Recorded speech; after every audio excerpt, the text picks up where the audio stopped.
Esta é a história do dia da Rádio Observador. Kamala Harris não descola de Trump. Será que vai conseguir?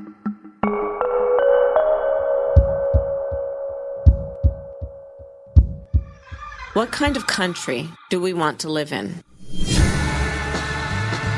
There are some people who think we should be a country of chaos, of fear, of hate. But us, we choose something different. We choose freedom. Freedom, freedom, I can't move. Freedom, cut me loose. Yeah. Freedom, freedom. Os vídeos de campanha de Kamala Harris dão conta do entusiasmo que se vai vivendo na campanha democrata. A candidata conseguiu contrariar o desânimo e galvanizar apoiantes e eleitores.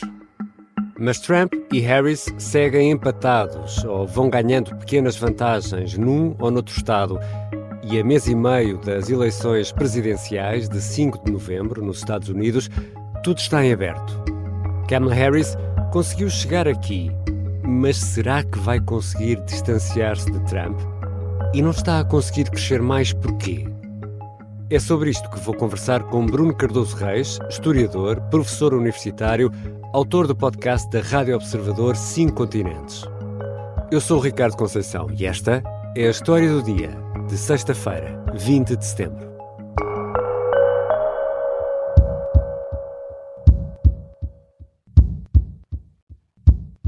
Bem-vindo, Bruno Cardoso Reis. Muito obrigado.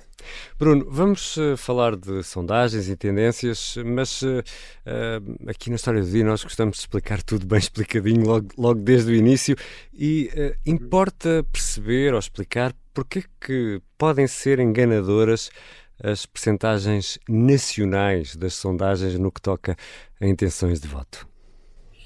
Bem, o problema aí, Ricardo, é que realmente as eleições presidenciais nos Estados Unidos são uma espécie de falsas eleições nacionais. Havia uma grande controvérsia na Convenção Constitucional, portanto, no fundo, na Assembleia Constituinte, que vai criar os Estados Unidos em 1787, em setembro de 1787, e uma das grandes questões é que havia Estados que queriam eleger diretamente, uma minoria, diga-se, queriam eleger diretamente o Presidente num voto nacional, havia outros Estados que não queriam, não só não queriam que houvesse, preferiam um voto de Estado a Estado, mas também não queriam eleger, no fundo, que fosse o povo diretamente a eleger o Presidente.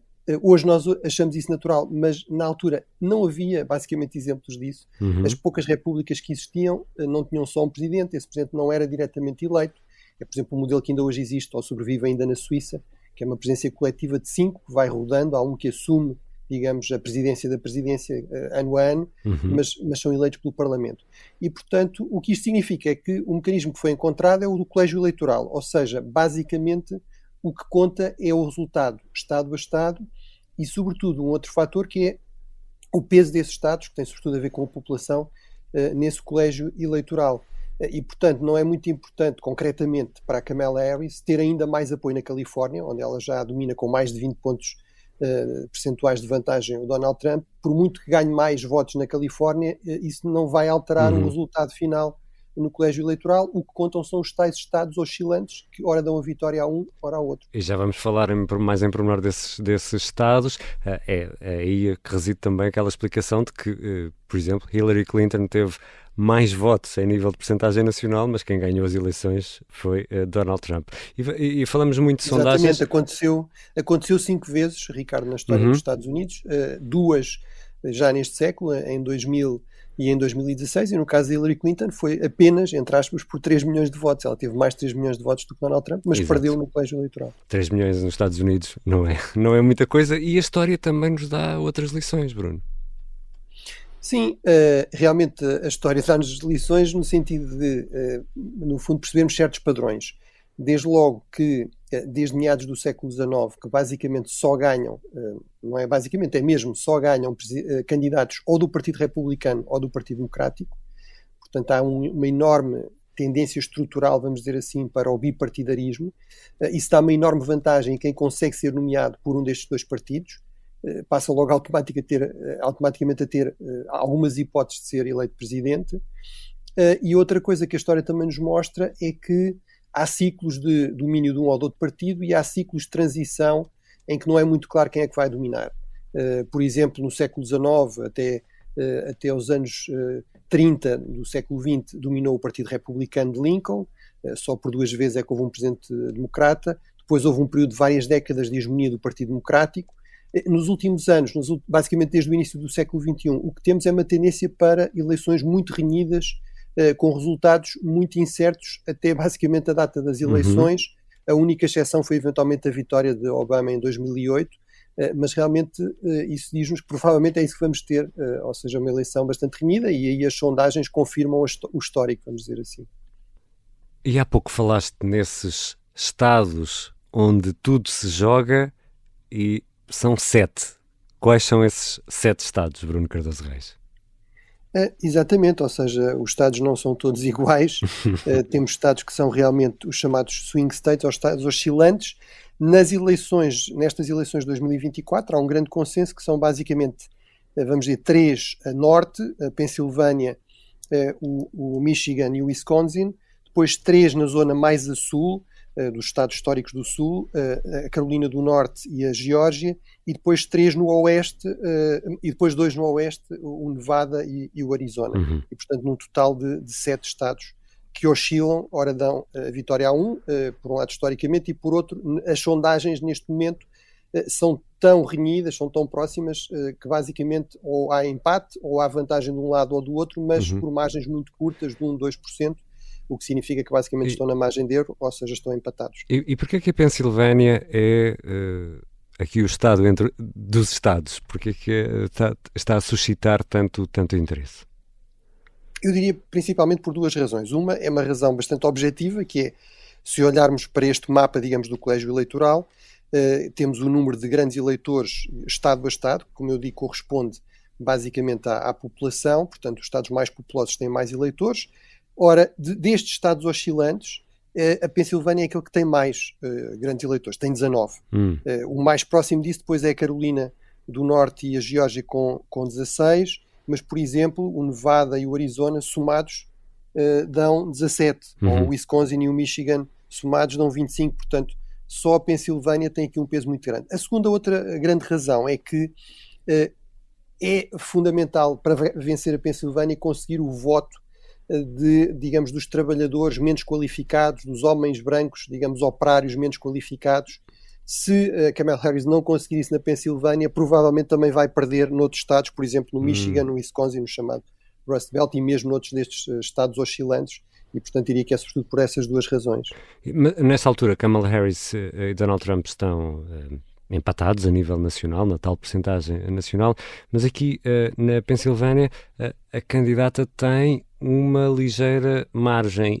Esta ligeira margem é suficiente para galvanizar ainda mais a campanha democrata, ou é assim tão pequena que a margem de erro das sondagens não permite grandes festejos?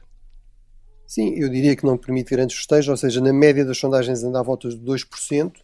Isso é melhor, obviamente, do que estar empatado ou estar em desvantagem, que era, aliás, o que estava a acontecer a Joe Biden até ter desistido, digamos, da candidatura presidencial, mas é realmente uma margem bastante curta. E aí, mais uma vez, até o histórico também nos ajuda um pouco. Se nós compararmos as sondagens de Kamala Harris neste momento com Joe Biden ou mesmo Hillary Clinton, ela está abaixo da margem de vitória, quer de um, quer do outro, nesta altura, não é? Mas aí estamos a falar sobretudo das sondagens nacionais. Mas em todo caso é uma vantagem, mas realmente não é o suficiente para estar descansado. Eu diria que se os responsáveis democratas acham que a eleição está a ganha, enfim, aí sim haveria reais razões para preocupação, pelo menos para quem acha que era importante que Kamala Harris ganhasse, porque realmente parece-me evidente que não é assim, ou seja, continua a ser uma eleição muito competitiva, muito renhida, apesar de Donald Trump ter grande rejeição, também tem grande apoio. Portanto, não é só a questão de Kamala Harris precisar de recuperar da desvantagem de Biden ou conseguir conquistar votos, por exemplo, entre este eleitorado que cada vez mais desconfia do Partido Democrático, como sendo um partido muito urbano, muito elitista, este eleitorado mais de operários, mais de trabalhadores menos qualificados. É também que Donald Trump consegue ser muito popular, não entre uma maioria dos americanos, nunca conseguiu ter mais de 50% de apoio entre os americanos, mas entre uma percentagem muito significativa e muito militante de americanos muito insatisfeitos com a forma como as coisas funcionam, em termos da economia, do Estado, dos costumes, etc. Já voltamos à conversa com o especialista em relações internacionais e historiador Bruno Cardoso Reis. Kamala Harris conseguiu criar uma onda, galvanizar o partido e os eleitores, mas não está a descolar. Por que será?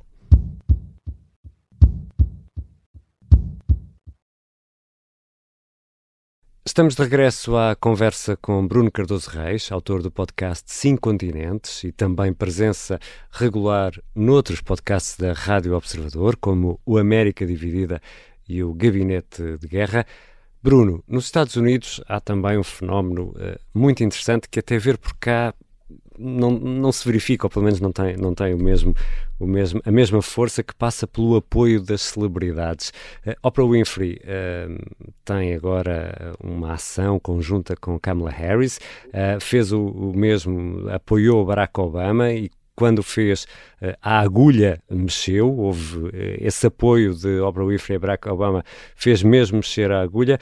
Agora Kamala Harris conta também com o apoio de uma estrela, Taylor Swift, uma cantora norte-americana que vai mobilizando milhões e milhões de pessoas em todo o mundo. Ora, Kamala conta com Oprah e Taylor Swift, mas parece que não está a ter grandes consequências este apoio, ou está?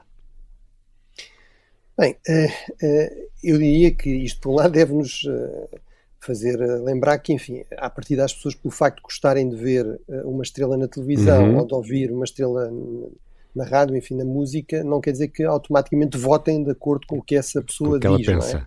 Com o que ela pensa. Aliás, Pharrell Williams está agora envolvido numa polémica precisamente porque disse isso mesmo, nem percebe porque é que as celebridades se manifestam em relação às preferências de voto e tem sido criticado por isso. Mas desculpa interromper-te, Bruno.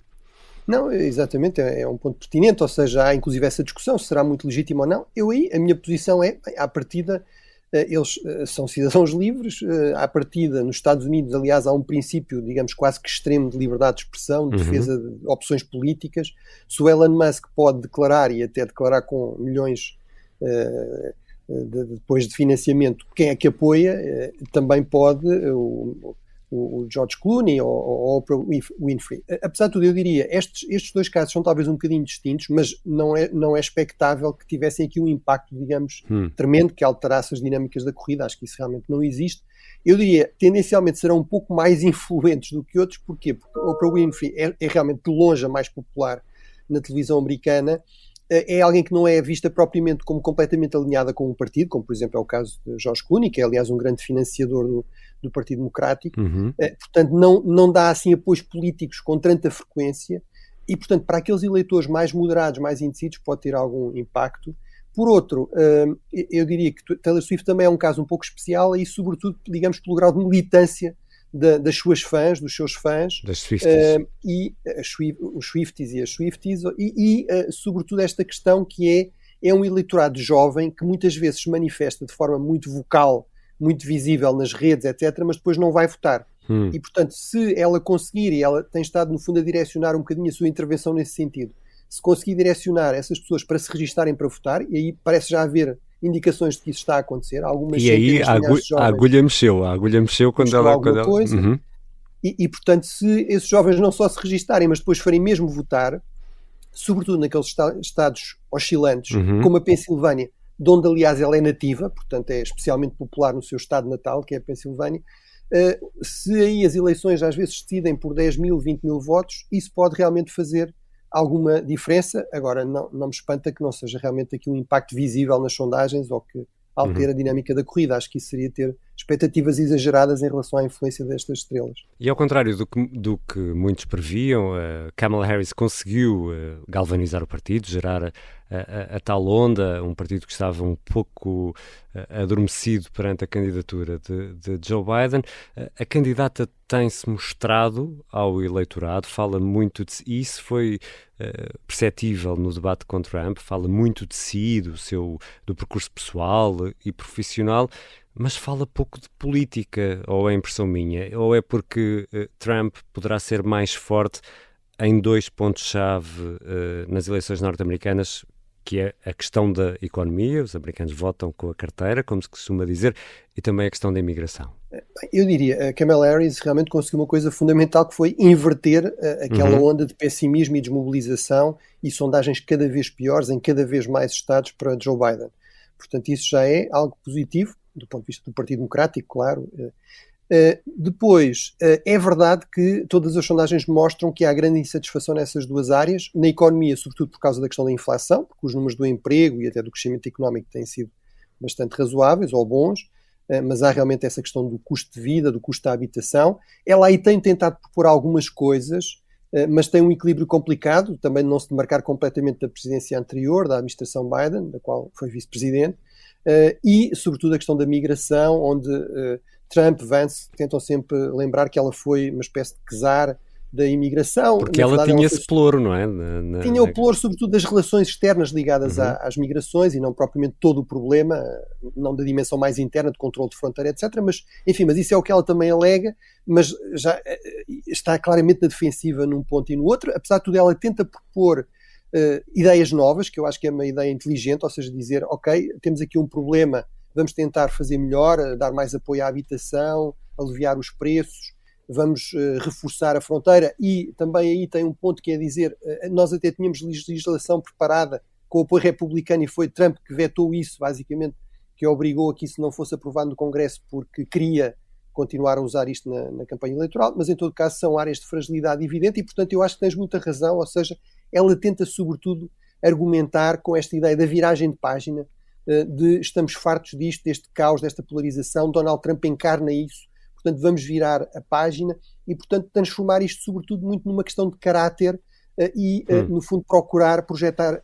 Trump como um extremista e ela como uma moderada e, por exemplo, no debate, acho que ela conseguiu isso com bastante eficácia e, portanto, claramente é esse o objetivo. Agora, vamos ver se isso será suficiente para ganhar a eleição. Exatamente, porque ela consegue gerar essa onda, ao contrário daquilo que se calhar que estava previsto, criar o tal momentum, como gostam os norte-americanos de dizer, mas porquê é que não descola de Donald Trump? Eu aí penso que tem a ver, por um lado, com este quase culto da personalidade de Donald Trump, ou seja, realmente ele tem ali uma base muito fiel que, basicamente, como ele próprio disse, não é? Ele podia dar um tiro a alguém na Quinta Avenida, em Nova Iorque, e essas pessoas continuavam a apoiá-lo. Portanto, há um grupo, digamos, de fiéis de Donald Trump que, talvez antes dos 25%, 30%, que basicamente seguem-no e se identificam completamente com ele e acham que tudo o que ele diz ou faz está bem, qualquer ataque a ele é visto como um ataque quase a eles próprios. Portanto, isso é uma base muito sólida e portanto, dá-lhe aqui alguma capacidade de encaixe. Depois, a segunda questão tem a ver muito com esta grande polarização, com este sistema bipartidário em que, no fundo, se sabe que por sistema ganha um partido ou outro e, portanto, há muitos votantes republicanos que, mesmo não gostando muito de Donald Trump, e aqui não é uma tese minha, basta ver as primárias, por exemplo, com a Nikki Haley, em que ela teve resultados já sem estar oficialmente em campanha de 20%, não é? Mas muitos desses republicanos, em última análise, acabam ou por se abster, no máximo, ou então acabam mesmo por votar em Donald Trump, porque acham que, quando se trata de questões económicas, de impostos, questões de costumes, de combater esta vaga mais de cancelamentos, woke, etc., alinham mais com o Partido Republicano. E, portanto, acho que isso significa que há uma tendência estrutural já há várias décadas para eleições muito renhidas, em que é muito difícil a um candidato ou outro descolar completamente por causa deste dado estrutural, digamos, de grande polarização e grande desconfiança já muito cristalizada do outro lado. Não é? Os republicanos desconfiam muito dos democratas, os democratas também desconfiam muito dos republicanos. Ou seja, apesar desse aparente sucesso de Kamala Harris, de contar com boa imprensa, de Donald Trump dar mostras, pelo menos com os olhos de quem vê deste lado do Atlântico, com os olhos mais europeus, de dar mostras de estar assim um pouco perdido, de ser ele agora o velho nesta corrida, quando estamos a mês e meio das eleições, estamos a 46 dias das eleições, nesta sexta-feira, 20 de setembro, continua tudo completamente em aberto. É melhor não fazer apostas. Sim, é verdade que há um dado curioso de ontem de um especialista em dados que previu, aliás, já o resultado da eleição de 2020, o Thomas Miller, da Northwestern University, que no fundo diz devemos olhar não tanto para as sondagens, aliás um pouco em linha também com o Nate Silver, que é um grande especialista também em sondagens, mas devemos olhar até mais para as apostas, para o mercado de apostas, que é muito grande e muito dinâmico nos Estados Unidos, e com base nisso ele diz que os sinais são que vai haver uma vitória clara de Kamala Harris. É possível que sim, há aliás especialistas lá está em sondagens que dizem que realmente é verdade que os mercados de apostas muitas vezes conseguem prever o vencedor. Agora, não consegue prever muito bem a margem, aí a melhor indicação são das sondagens. Ora, o que eu continuo a ver nas sondagens é realmente uma corrida muito disputada, muito renhida, e apesar de as sondagens terem mostrado alguns problemas, a verdade é que não falharam completamente, não temos desvios de 20% ou 30% em relação às sondagens. Temos desvios que têm muitas vezes a ver precisamente com a margem de erro, com estas eleições muito renhidas. Portanto, a mim parece-me que todos os sinais vão no sentido de dizer tendencialmente uma certa vantagem para Kamala Harris. Ela tem uma dinâmica positiva e isso é importante numa campanha. Conseguiu isso, algo que Joe Biden tinha perdido, mas realmente acho que objetivamente os dados que temos, a única coisa que nos permitem dizer é que realmente continuará a ser uma eleição muito renhida até novembro. E Bruno, a esta altura, alguns dos nossos ouvintes da História do Dia, e felizmente vamos tendo cada vez mais, podem perguntar-se, mas porquê tanta atenção a estas eleições norte-americanas? A Rádio Observador até já tem um podcast bidiário chamado América Dividida, em que olha para as eleições norte-americanas.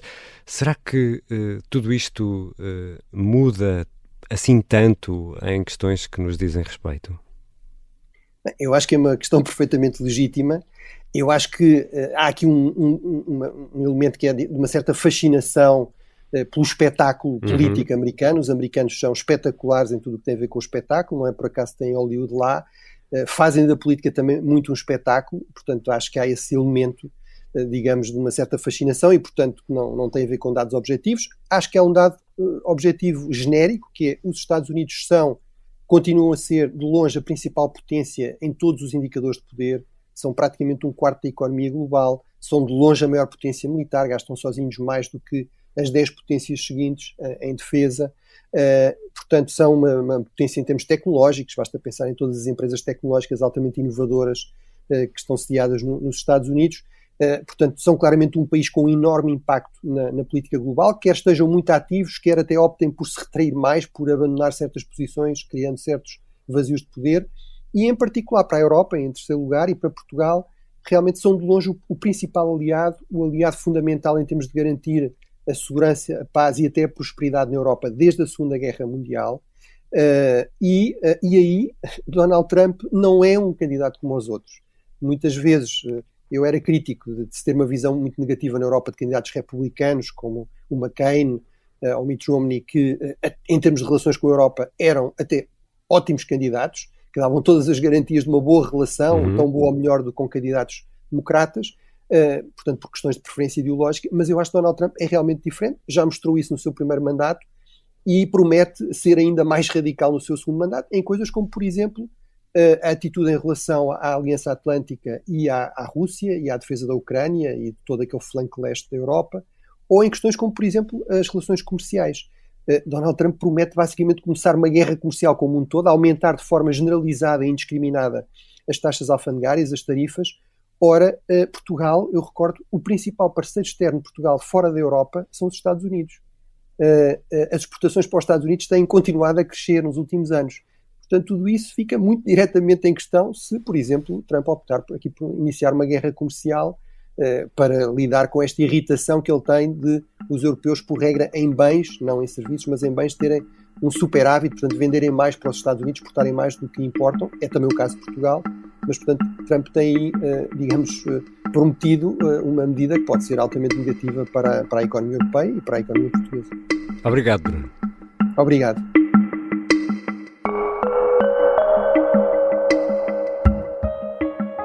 Bruno Cardoso Reis é historiador, especialista em relações internacionais e segurança e é o autor do podcast 5 Continentes. E também o podemos ouvir diariamente na Rádio Observador, no América Dividida ou mesmo no Gabinete de Guerra. Esta foi a História do Dia.